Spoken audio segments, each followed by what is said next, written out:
We're very excited about that. Farmer Jim, I'm going to start with you. Mr. All In, you get the first word because you've been the most right.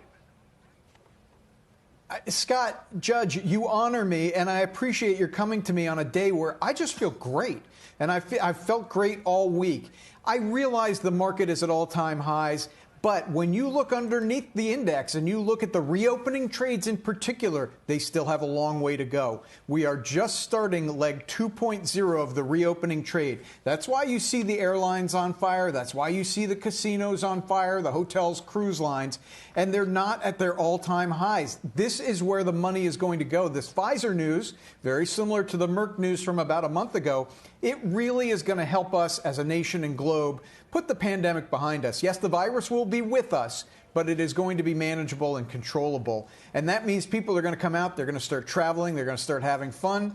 Businesses are going to start traveling again, not all at once, but the stock market is anticipating it. Look at that Wynn Resorts today. Look at Alaska Airlines, even my, problem child Boeing. These things are ripping on the idea that the economy is reopening. I'm not saying, by the way, that FANG stocks aren't going to do well. I think they'll do fine, but my money is tilted very much towards the reopening /value/cyclical trades. Pete Najarian, I ask you quite simply, and I almost hesitate to do it this way, but is this the perfect environment for stocks?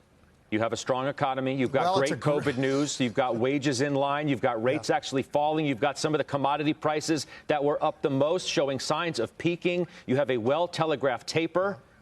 What's there to complain about?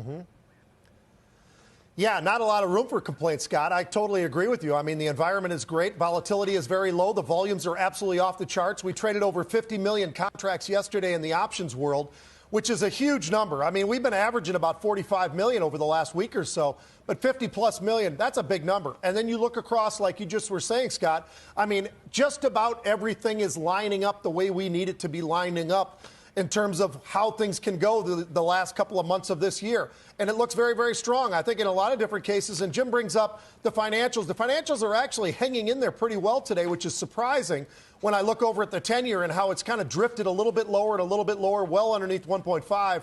And that's a little bit concerning. And yet the financials are not seeing a lot of the ramifications of that move to the downside. So I think it's really interesting. Jim brings it up, but I'm looking at cruise ships. I'm looking at airlines. I'm looking at all those reopening trades, and they are on fire. They have lots of room left. That doesn't mean everything that's going up today has a lot more room to the upside. And, that's always a tough thing to predict. But I will say this. In the options world, I am seeing put protection because volatility is very low. And I'm also seeing some huge upside call buying today, like in the spiders, because people are looking at this when they're looking at the situation with volatility very low. It gives them an opportunity to own upside, looking for upside. And I think, in my opinion, my interpretation is protection to the downside. Very, very interesting markets that we're in.